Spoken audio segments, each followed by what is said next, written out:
It rubs the lotion on its skin or else it gets the hose again. The movie begins on an obstacle course with the promising young agent Clarice Starling. She's pulled from her training by a fellow agent as she's still just a student of the FBI Academy and gets shunned for being one of the only women. She's been asked to meet with the head of the Behavioral Science Unit, where Jack Crawford explains that their unit's currently interviewing all of the serial killers they have in custody to create psychological profiles. Starling's tasked with questioning a brilliant psychiatrist turned cannibalistic serial killer Dr. Hannibal Lecter, who Jack warns her not to give any personal information to as you don't want him inside your head.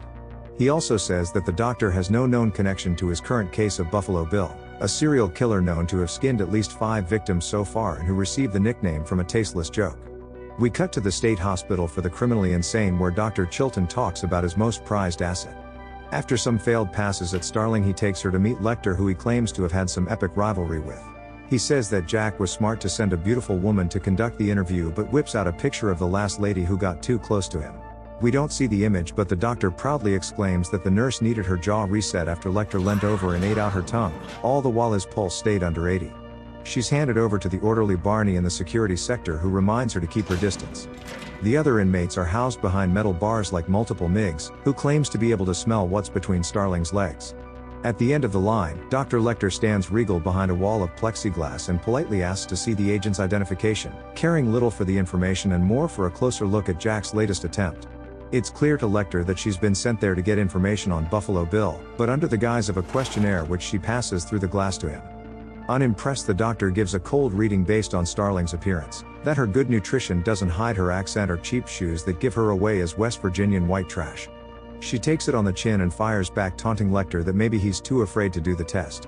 He rebuts that he once ate the liver of someone who questioned him with some beans and a bottle of wine, then tells Starling to fly back to school. As she walks out, Miggs flings what he claims to be blood into Starling's face, but his white cell count's a little high. Lecter calls her back as he feels bad and finds discourtesy to be unspeakably ugly, and gives her the name of his former patient as a possible lead to the killer. Starling returns to the academy the next day when Jack tells her that Miggs died in his cell last night, as Lecter persuaded him to swallow his own tongue.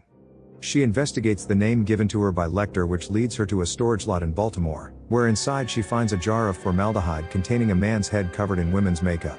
When Starling returns to speak with Lecter, she's unable to see him moving around in the shadows of his cell. He identifies the head as a former patient of his but insists that he didn't kill him.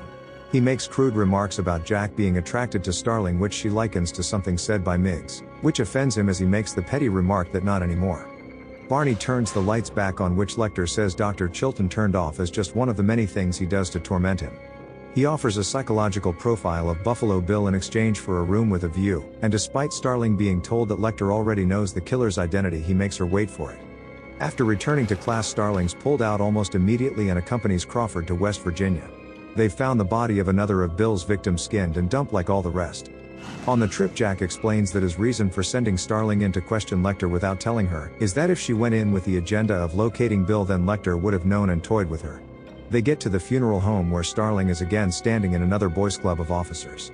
She tells them to all move along as she and Jack apply powder menthol to withstand the smell of the decaying victim. During the autopsy, they discover that the killer lodged the chrysalis of a moth inside her throat, as well as removed 2 diamond-shaped sections of skin from her back. Starling takes the chrysalis to a pair of bug boys at the museum to decipher its origins. As Noble Sweet talks, the agent, his partner Rudin, identifies the creature to be a death head moth. They're only found in Asia, so this one must have been raised and cared for by an enthusiast. As we cut to Bill's vast collection of insects as he's in Memphis, Tennessee, stalking a young woman named Catherine. He pretends to be handicapped and in need of assistance moving a sofa into his van, then asks her if she's a size 14 before clobbering her unconscious. After confirming the size and checking the quality of his product, he abducts Catherine and imprisons her inside a dry well beneath his home. He passes her lotion down in a bucket and makes her apply it to her skin while lovingly taking care of his dog Precious. When retrieving the lotion, Catherine notices the claw marks from his previous victims, having all endured the same process. Word gets out about the kidnapping when Starling hears on the news that Catherine's the daughter of a senator named Ruth, who cleverly repeats her daughter's name in hopes it'll make Bill see her as a person and not just an object. Starling seeks assistance from Lecter once again, but Chilton's angry that the agent continues to cut him out of their sessions. He records their conversation this time as Starling offers Lecter a deal to transfer him away from Chilton with an annual visit to a tropical island. Noticing the island's a testing ground for animal diseases, he's disinterested and instead counters with clues to Bill's capture in exchange for personal information on Starling's past. Despite Jack's warning, she divulges that her father was a police officer and was murdered when she was just 10 years old. When hearing about the chrysalis, Lecter explains that it's symbolic of a change, as Bill's under the delusion of being trans and has been turned down by doctors to have gender reassignment. Afterwards, Chilton reveals to Lecter that Starling's deal was a scam offered by Jack that she never intended to uphold. In a new deal, Lecter agrees to give Buffalo Bill's real name but only to the senator in exchange for a transfer, before noticing that Chilton's forgotten his pen on his way out. After negotiations, Lecter is flown to Memphis and signed over by Chilton, who doesn't think much of his missing pen. The senator's introduced to the cannibal, who just outright tells her everything about Bill except where to find him. When he begins to taunt the mother of the missing woman, Ruth demands Lecter to be taken back to Baltimore, so he divulges the address of Buffalo Bill to remain there before remarking to the senator on how much he loves her suit. As the manhunt begins, Starling visits Lecter's new home and gets admitted by Sergeant Tate, before hearing from local officer Murray about rumors that the doctor's a vampire. He's housed in a cell located in the center of a courthouse where Starling's signed in by Lieutenant Boyle.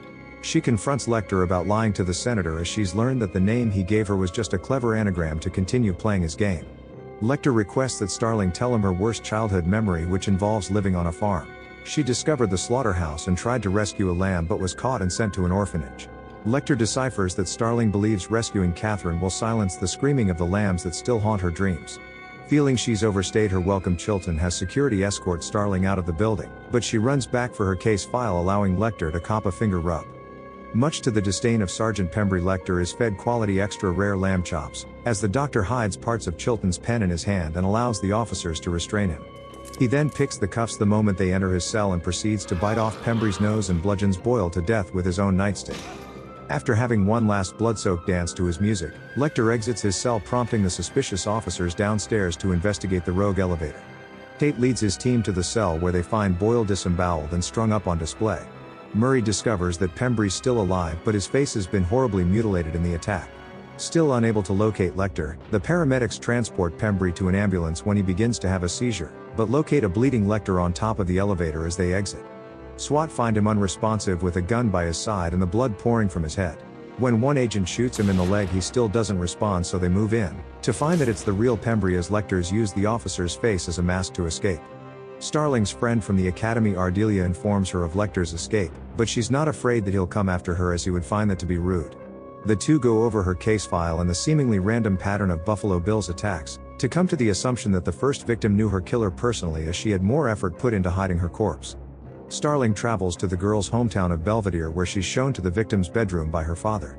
Going over the contents of the room, she notices that the dressmaker has templates identical to the patches of skin removed from the victim's back. She gets on the phone with Jack to tell him that Bill's a tailor and is making a flesh dress from his size 14 victims. Jack's already on the way to make an arrest, having discovered from Lecter's notes that a man named Jame Gumb fits the description. Meanwhile, at the Buffalo residence, Catherine's come up with the plan to lure Bill's dog into the well with a bone and bucket on a string. Bill's busy in the next room over applying makeup, some jewelry, and a real human scalp wig to make himself look more like a woman. When he finishes with his buggery, Bill finds his puppy in the well, with Catherine threatening to snap its tiny little neck. This enrages Bill, who shouts out all the cruel things he's going to do to her and thinks of how he's going to rescue his precious. Outside his home, Jack's arrived with SWAT and surround the place, preparing to make a raid. They send in an undercover agent to ring the doorbell, as Bill unsuspectingly goes upstairs, telling the visitor to hold on. Starling was told by Jack to continue interviewing the first victim's friends, and hears from her business partner about an old lady she once made dresses for. When she goes to interview the lady, she comes face to face with Bill, having killed the lady and took up residence in her home. He claims to have bought the place from the woman 2 years ago and invites the persistent officer inside. He's pretending to search for the lady's new address while planning to reach for his nearby gun. But luckily, Starling spots one of his moths and realizes she's talking to the killer.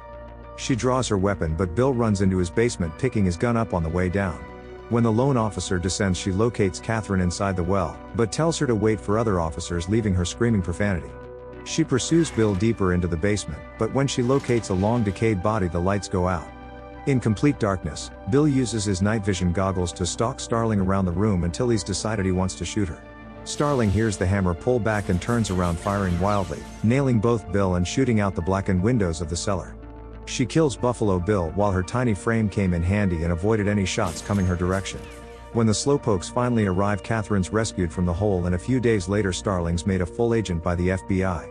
At the graduation party attended by both Ardelia and the Bug Guys, Starling's told by Jack that her father would be proud of her. She receives a phone call from Lecter and gets worried that he's coming for her, but he's busy in the Bahamas and assures Starling that the world's a better place with her in it. He leaves her with the remark that he's having an old friend for dinner, as he's shown stalking Chilton with the intention of eating him. And the movie ends. It rubs the lotion on its skin. It does this whenever it's told.